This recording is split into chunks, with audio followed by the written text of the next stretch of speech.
ब्रह्मांड के समय की माप के अनुसार मानव जाति का जन्म पलक झपकने भर पहले हुआ था और आज हम अपने ग्रह से कितनी दूर तक निकल आए हैं। साल 1961 किसी मानव को पहली बार अंतरिक्ष की कक्षा में प्रक्षेपित किया गया था। अगले साल मेरिनर 2 यान अपनी यात्रा पर निकला और पृथ्वी को पीछे छोड़ते हुए जा पहुंचा हमारे निकटतम ग्रह शुक्र तक। अब तक कुल 10 मेरिनर यान मंगल, शुक्र और बुध की यात्रा पर जा चुके हैं। उन्होंने हमारे आसपास के ग्रहों की मैपिंग की, हमने उन्हें विस्तार पूर्वक देखा, हमें मौसम की जानकारी भी मिली। कुछ लोग निराश हुए जब मेरिनर्स को कोई राक्षसी एलियन या भिन्न ग्रही डायनासोर से भरा कोई उष्णकटिबंधीय जंगल नहीं मिला, लेकिन हमारी वैज्ञानिक भूख तेज हो गई थी। प्रोजेक्ट मेरिनर के बाद और भी आगे बढ़ गया एक नया महत्वाकांक्षी कार्यक्रम वॉयेजर।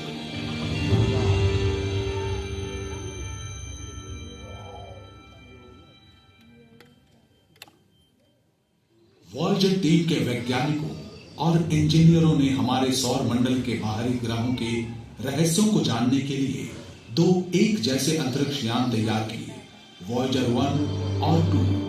उनका पहला गंतव्य था बृहस्पति और शनि, लेकिन ऐसे दूर के लक्ष्य कठिन चुनौतियां लेकर आए। आखिर कैसे वॉयेजर पृथ्वी से अरबों किलोमीटर दूर के गैस पिंडों को पार कर पाए?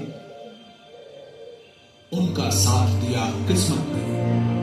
पृथ्वी, बृहस्पति, शनि, यूरेनस और नेपच्यून सभी अनुकूल स्थिति में आ रहे थे। अगले 176 सालों तक वे फिर से उस सुविधाजनक सीधी रेखा में नहीं आएंगे। ये बिल्कुल सही समय है। We have ignition and we have liftoff. We have liftoff of the Titan Centaur, carrying the first of 2 Voyager spacecraft to extend man's senses farther into the solar system than ever before. 20 August sun 1977 Voyager 2 को America के Florida के Cape Canaveral से launch किया गया। 5 सितंबर को Voyager 1 भी अपने जुड़वां यान के पीछे पीछे इतिहास की सबसे लंबी यात्रा पर निकला।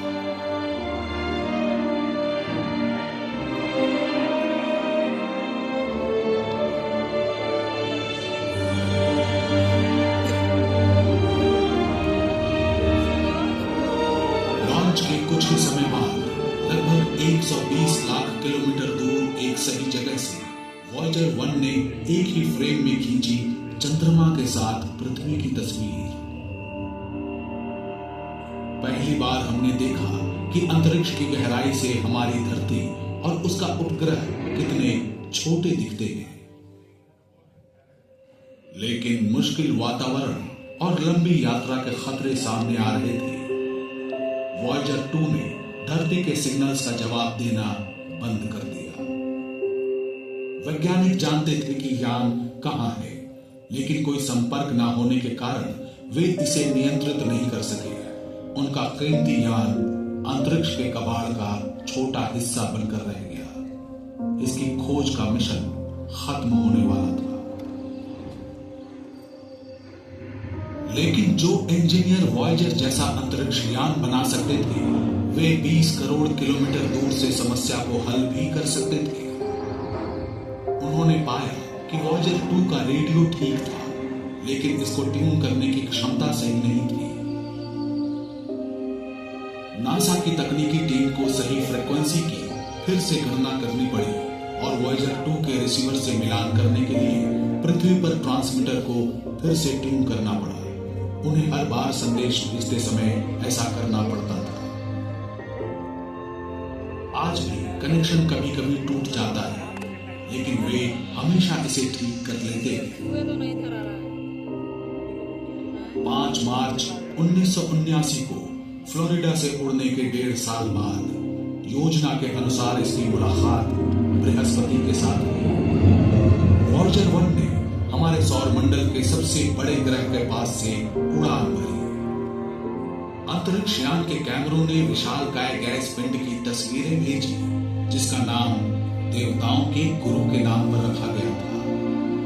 लगभग 2 सदियों तक खगोलविद बृहस्पति के विशाल लाल धब्बे के बारे में सोचकर हैरान होते कि ये है क्या। इतने बड़े ग्रह के चेहरे पर ये सिर्फ एक छोटा दाग लग रहा था, लेकिन वो स्थान पृथ्वी के आकार का 3 गुना था।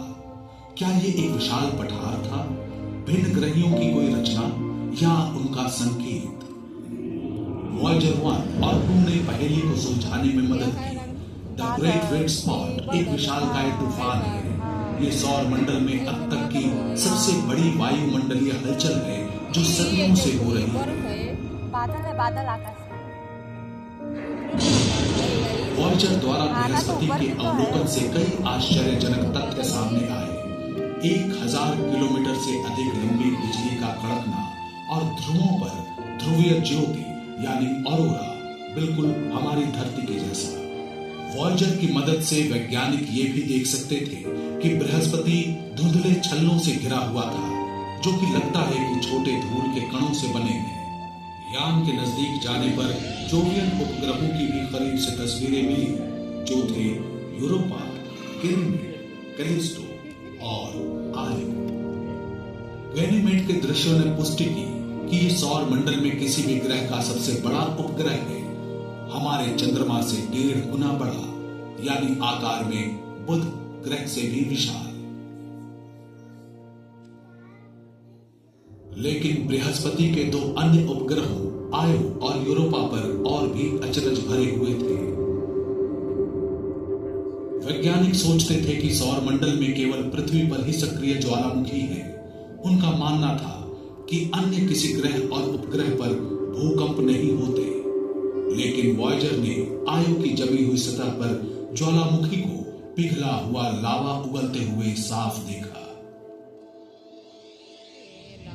आयो के कुछ लावा प्रवाहों की लंबाई 500 किलोमीटर तक की थी। शानदार दृश्य था। लावा और काले ज्वालामुखी राख का चमकीला सम्मिश्रण। लाल, नारंगी, पीला, मरून, सतह पर रंगों की छटाएं बिखरी पड़ी है। ये अपेक्षाकृत युवा है और यहाँ निम्न दबाव के क्षेत्र है। यहाँ के पहाड़ धरती के पहाड़ों से भी ऊंचे हैं। जो निष्प्राण लगता था, वो आयो अपने सैकड़ों ज्वालामुखियों के साथ इस सौर मंडल में भूगर्भीय रूप से सबसे सक्रिय है। एक और जोवियन उपग्रह यूरोपा के साथ आमना सामना भी बेहद रोचक था। वैज्ञानिक पहले से ही जानते थे कि यूरोपा बर्फ से ढका हुआ है। वॉयेजर यानों ने बताया कि कई किलोमीटर मोटी बर्फ की परत के नीचे छिपा है तरल पानी का एक महासागर। वास्तव में यूरोपा में पृथ्वी की तुलना में कहीं अधिक पानी है, लगभग 2 या 3 गुना ज्यादा।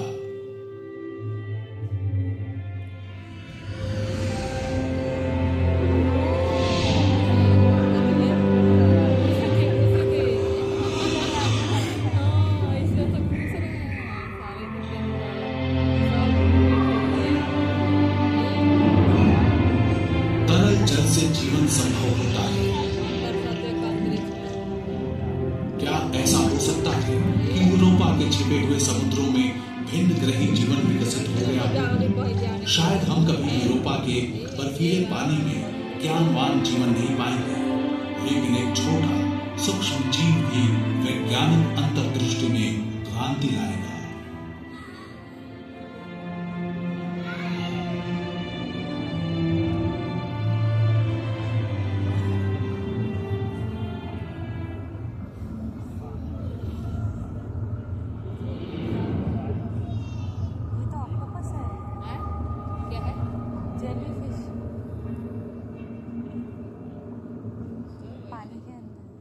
वॉयेजर की यात्रा पथ में बृहस्पति अभी पहला ही ग्रह था।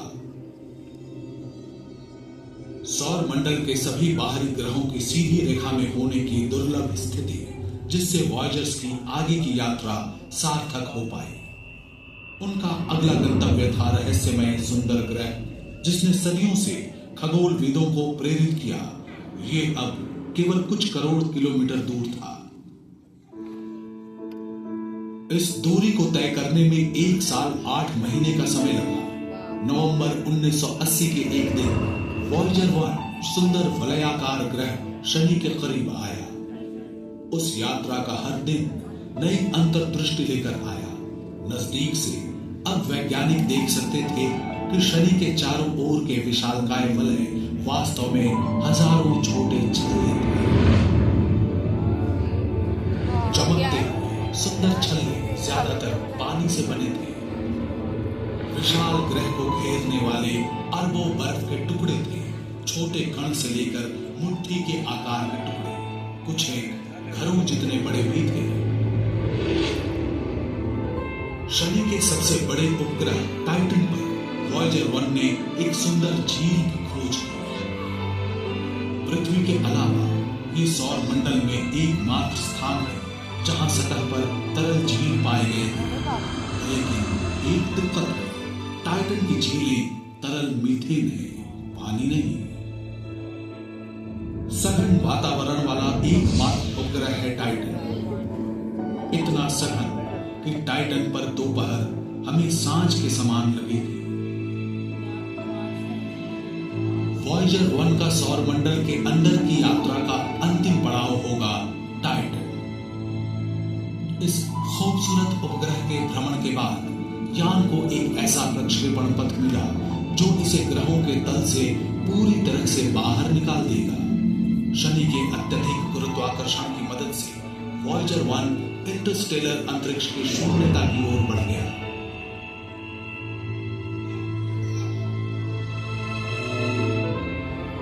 वॉयेजर 2 ने उसका अनुसरण नहीं किया।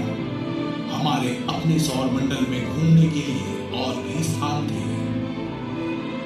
ये यान अगस्त 1981 में शनि के पास पहुंचा। इसके जुड़वा हमसफर के 9 महीने बाद वॉयेजर 2 ने पाया कि एन्सेलेडस अपेक्षाकृत युवा है, केवल कुछ 100 करोड़ वर्ष पुराना। ये सौर मंडल में बहुत ही नया है। इसकी युवावस्था ने इसे एक विविध और आकर्षक परिदृश्य दिया है। वहां कहीं गड्ढों से भरे हुए क्षेत्र हैं, तो कहीं समतल सतह पर उभरी हुई धारियां और गांठें हैं। वहां कई खड़ी चट्टानें हैं, लंबी खाइयां और दरारें भी हैं। एन्सेलेडस एक गेंद जैसा है जिसके बीच में एक बड़ी चट्टान है और ऊपर बर्फ की पपड़े की परत। इसकी बर्फ जैसी सफेद सतह सौर मंडल में किसी भी अन्य खगोलीय पिंड की तुलना में सूर्य का अधिक प्रकाश परावर्तित करती है।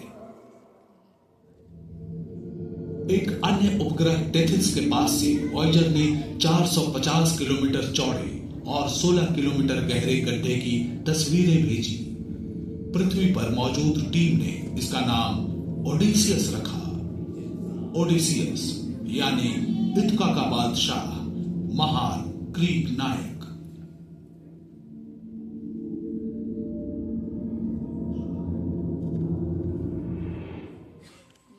शनि ग्रह के भ्रमण के अंत में वॉयेजर 2 ने ग्रह के अत्यधिक गुरुत्वाकर्षण बल का उपयोग करके गति प्राप्त की और अपने अगले गंतव्य की ओर बढ़ चला, जो था रहस्यमय बर्फीला विशाल यूरेनस।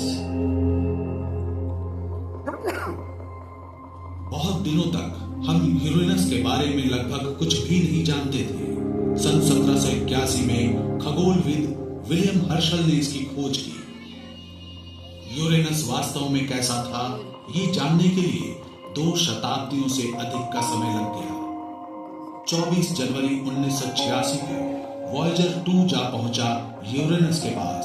मिली और भी जानकारियां। उस यात्रा के पहले क्षण से हमारी आंखों के सामने था एक सुंदर सा ग्रह।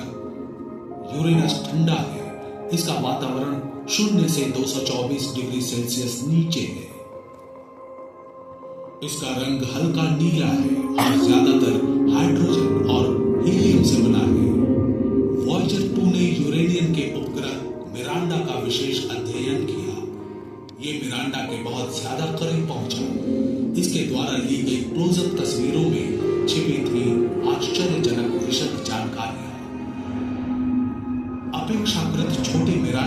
सतह विविध और अद्वितीय है। इसके लहरदार मैदान गड्ढों से भरे हुए हैं और विशाल दरारों, घाटियों और ढलानों के एक जाल से घिरे हुए हैं। ऐसा लगता है कि मिरांडा का अतीत हैरत अंगेज और हिंसक था।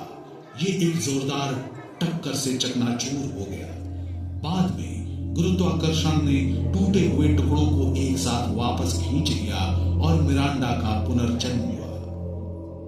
वॉयेजर 2 ने यूरेनस परिवार के पास केवल कुछ दिन बिताए, फिर इसने गति पकड़ी और यूरेनस के गुरुत्वाकर्षण ने इसे इसकी अंतिम यात्रा की ओर उछाल दिया, नेपच्यून की ओर, एक और विशालकाय बर्फीला ग्रह। केप कैनवरल से लॉन्च होने के 12 साल बाद वॉयेजर 2 अगस्त 1989 में नेपच्यून के पास पहुंचा। उस दौरान इस यान ने सौर मंडल के बारे में हमारे ज्ञान को और भी समृद्ध किया। अब समय आ गया था अंतिम खोजों से भी आगे बढ़ने का। नेपच्यून का परिवर्तनशील वातावरण और आश्चर्यजनक मौसम परिवर्तन पहली खोज थी जिसने वॉयेजर टीम का ध्यान आकर्षित किया। गहरे अंतरिक्ष की अत्यधिक ठंड में नेपच्यून के उग्र मौसम को बढ़ावा देने वाली ऊर्जा की उम्मीद शोधकर्ताओं को नहीं थी।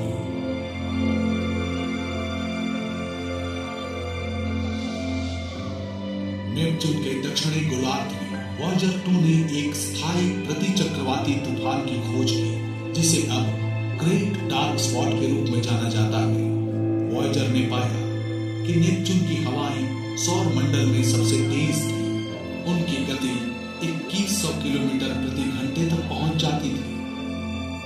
वॉयेजर 2 ने ग्रह के चारों ओर छल्लों की एक कमजोर और खंडित प्रणाली का भी पता लगाया।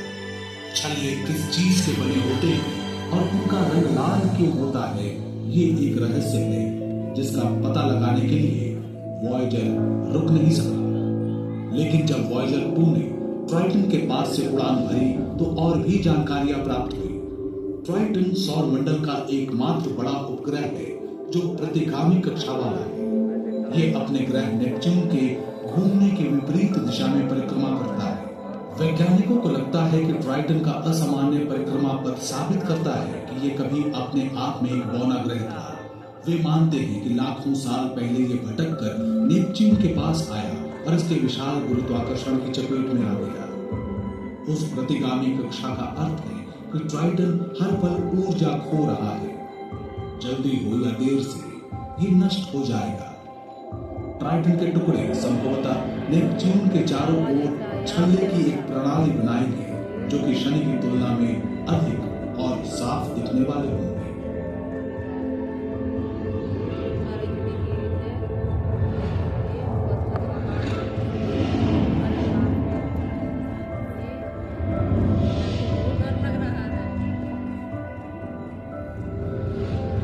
वॉयेजर ने यह भी पाया कि ट्राइटन सौर मंडल की सबसे ठंडी वस्तुओं में से एक है। इसकी सतह का तापमान 0 से 235 डिग्री सेल्सियस नीचे चला जाता है। ट्राइटन के दक्षिणी ध्रुव के पास कुंड से निकले झरनों की एक श्रृंखला देख वैज्ञानिक हैरान रह गए, जो सतह की बर्फ की दरारों में से नाइट्रोजन और धूल उगलती है। इसे क्रायोवोल्केनिक गतिविधि कहा गया। धुएं के गुबार इतने शक्तिशाली होते हैं कि वे सतह से 8 किलोमीटर ऊपर तक पहुंच सकते हैं। इस सौर मंडल से होते हुए वॉयेजर 2 की यात्रा के अंतिम पड़ाव थे नेपच्यून और उसके उपग्रह। अब ये भी अपने जुड़वां यान की तरह